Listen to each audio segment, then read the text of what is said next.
Hingað kominn Sveinn Óskar Sigurðsson. Þú hefur verið að vinna að rannsóknum á íslenska húsnæðismarkaðnum og meðal annars þeim lögum sem gilda nauðungarsölur. Þetta er náttúrulega mjög mikilvægt mál núna því að það hefur verið frysting í gangi á þessu en nú verður því aflétt í febrúar, er það ekki?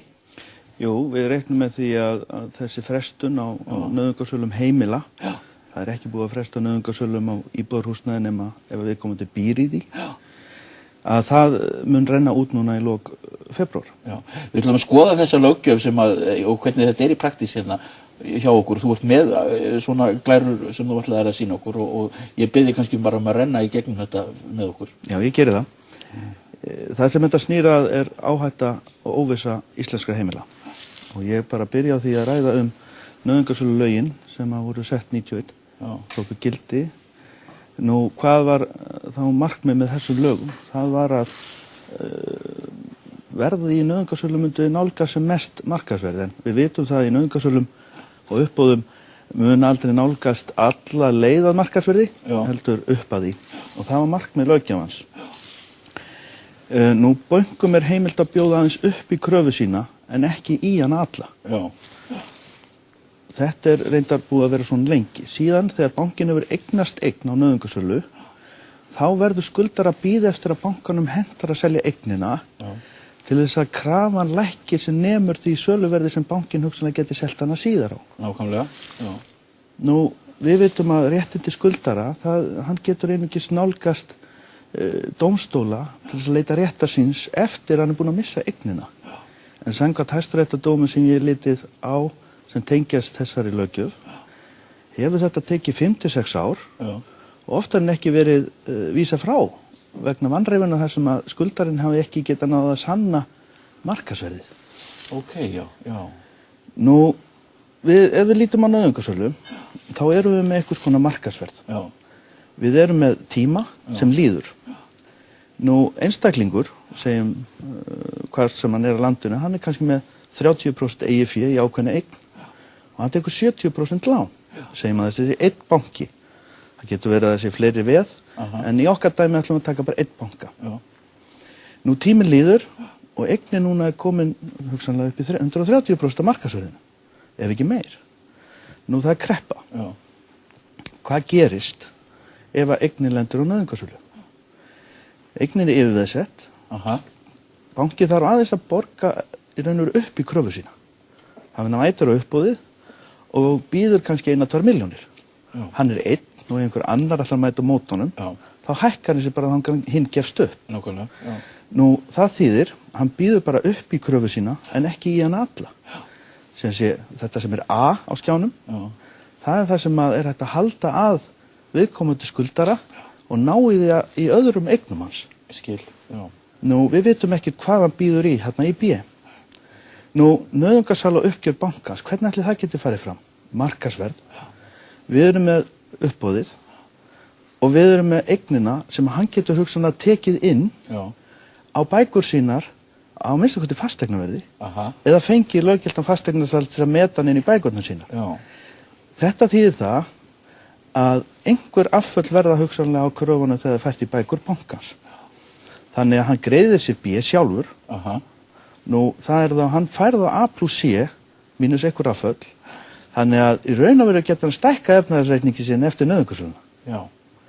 Nú, hvað er þá með tilboð bankan í dag? Við erum að tala um að tilboði sem er hérna T. Það er 110% af markaðsverði. En það er miðað við mat löggilts fasteignasala sem að bankin velur sjálfur. Það er skilyrt. Þannig að það er ekkert verið að ræða um hvað skuldaranum finnst með það. Þetta er einhliða ákvörðun bankans hvað er markaðsverð.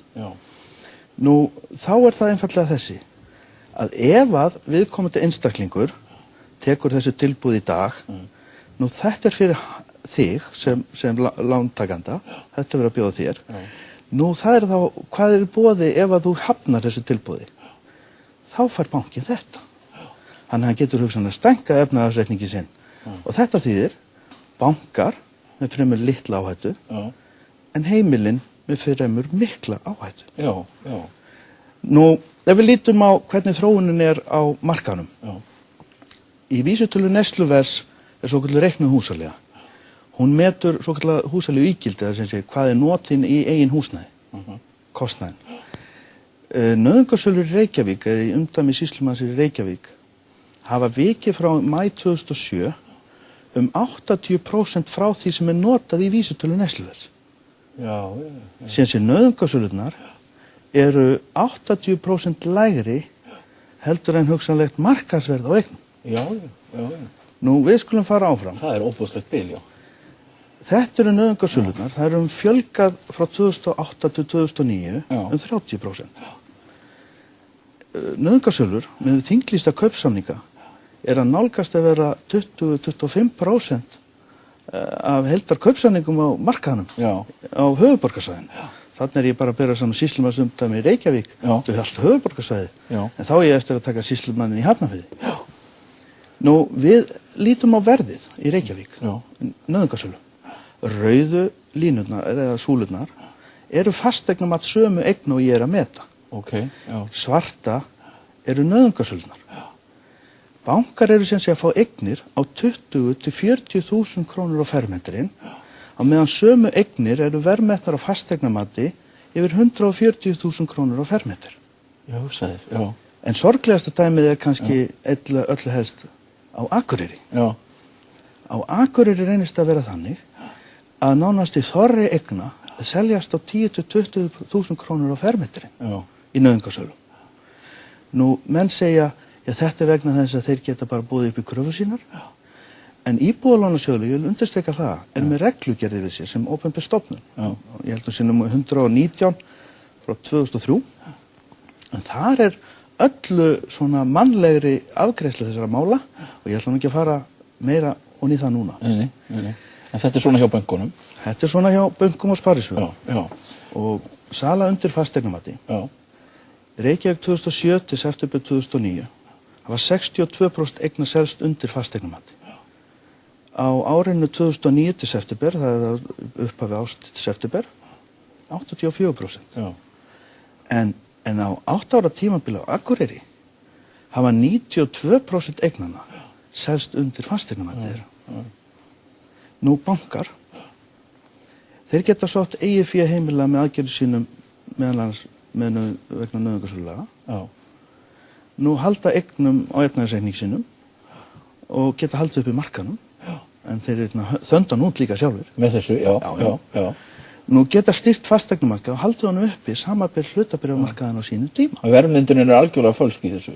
Já, þú getur ímyndað það. Heimilin eru fjölmörg í höndum bankana. Nú, lögum nauðungarsölu eru ekki í takt við nýja þróun í þessum málum. Ég hef lesið meðan hans bækur eftir Stefán Má Stefánsson, prófessor í lagadeild. Hann búinn að gera sér grein fyrir þessu. En ég býst við að þetta komi fram í skýrslu sem ég að vinna málið. Fjöldi lána í raun ekki rétt metin og markaðsvirði mjög lágt og það lækkar. Þessi 110% af markaðsvirði sem að bjóða í dag. Ef að markaðurinn lækkar, þá getur lánið haldið áfram að vera 130%. Ef að markaðurinn heldur áfram að lækka, þó að þeir séu að bjóða þetta með einhvern mat fasteignasala sem þeir velja sjálfur. Fjárfestarnir, þeir eru líka í hættu. Nú, eignir banka, húsnæðislán og öllu líkjum ekki rétt flokkuð í áhættuflokka. Fjármálaeftirlit hefur sett reglur, alþjóðareglur þetta mál. Nú, eignir banka getur raun verið subprime, áhættueignir. Og áhætta fyrir fjárfest og kröfuhafa bankana. Þannig að eignir eru ofmetnar. Nú, eignir ofmetnar sem sé efnahag og starfsmennu gert nú að halda þeim í verði. Það nýbúið að semja, kröfuhafar og ríkið er búin að semja við starfsmenn Landsbankunum að þeir fá bónus, væntanlega, ef þeir ná að halda eignir Landsbankans í verði til 2013. Nú, þannig að þeim í hag að halda þessu svona. Akkúrat. En niðurstaðan það er mikill aðstöðumunur og við erum að tala að nauðungarsölulög samræmast ekki þýskum lögum sem Norðurlönd miða oftast við. Og fjármálaeftirlitið hefur líklega ekki tryggt hag fjárfesta nægilega með kröfum rétt mat í áhættustigi lánasafnsins. Við ætlum að heyra rétt í þú segir að löggjöfin sé gölluð, það þurfi að breyta þessum lögum. Það þarf að breyta þessum lögum og ég mun senda réttarfarsnefnd á þessa skýrslu erindi. En það sem við vitum að fræðimenn í lögfræði hér á landi hafa minnst á að það þurfa að breyta þessu. Já. Það í frumvarpinu með lögunum var skýrt að það ætti að nálgast markaðsverð. En við sjáum það á þessum rannsóknum að það fjarri lagi. En þetta vont fyrir skuldarann og gott fyrir þannig sem að... Þetta vont fyrir heimilin og skuldarana, það geta líka verið fyrirtæki. Og þetta líka mjög hættulegt fyrir fjárfestana. Já. Þú ætlar að kalla til þýskan prófessor þér til vitnis, bara örstuð. Dr. Martin Heller, hann ætlar að, þú kannski spyrja hann hvernig reglurnar eru í Þýskaland. Dr. Heller, yes, are you there? You were just going to comment shortly on what Sveinn has been telling me about how the rules about these issues are in Germany. Yes. You're talking about the homes of private individuals and if they're starting to fail paying on mortgages. I mean, the rules here are, they improved several years ago regarding the insolvency of private individuals. But regarding the private homes, we have to keep in mind that the whole asset and the fortune of the individual is looked at totally. So there is no privilege for the private homes that it will be prepared. But if, for instance, your credit that is still mortgaged on the private home is higher than the value of the home and you can't pay this back, you will probably be prosecuted or it will be put onto auction by the bank probably because you can't pay this after you put in all the other values you have probably. You know, in the term of the insolvency process then, if the house is sold, let's say, on an auction for 40% of the mortgage that is still on it, you know, the problem only occurs when the value of the house is much lower than the mortgage that still is there. Yeah. So then you have, you can claim for private insolvency as a private individual, and there is a special court procedure that is, there's a trustee that sits there and accompanies you through 6 years, and after the 7th year, you are free of payments of the mortgage or the debt that still is there, was there, or would have been there if you would have been still in the contract with the bank. So the bank probably still sits there with an amount of money they have to write off because they will never get this money again. Yes. Because the property has been sold for less value than the mortgage is. And the whole plan of the 6 years, it's always according to your ability. You have to strictly obey these rules within the 6 years. There will be a control of your assets and of your income and what you can afford to pay. And after these years, you as a private individual are free. Yes. The idea was, of course, that somebody isn't burdened until the end of his life with something he did. Of course, without fraudulent intention. That's the important thing, that somebody isn't burned, isn't sort of caught in to the end of his life.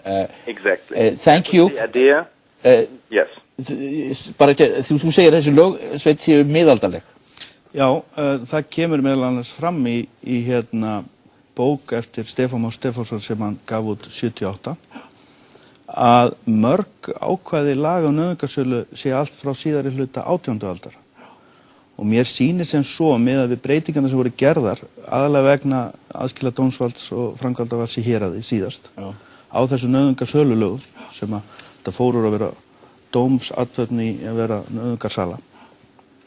Þá hafi verið sleppt inn í þau lög fjölmörgum þáttur sem eru frá þessum gamla tíma og að halda skuldara eftir að hann búinn að vera fjárhagslega undir skaða eftir nauðungarsölu, að hans réttindi þurfa hann að sækja fyrir dómstóla eftir að hann búinn að missa öll réttindin yfir eigninni.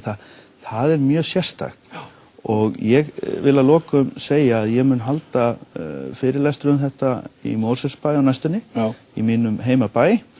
Og síðan rennur mér svona til skildunar að fara á Akureyri og segja þeim frá... Þú ætlar að fara með þetta í réttarfarsnefnd.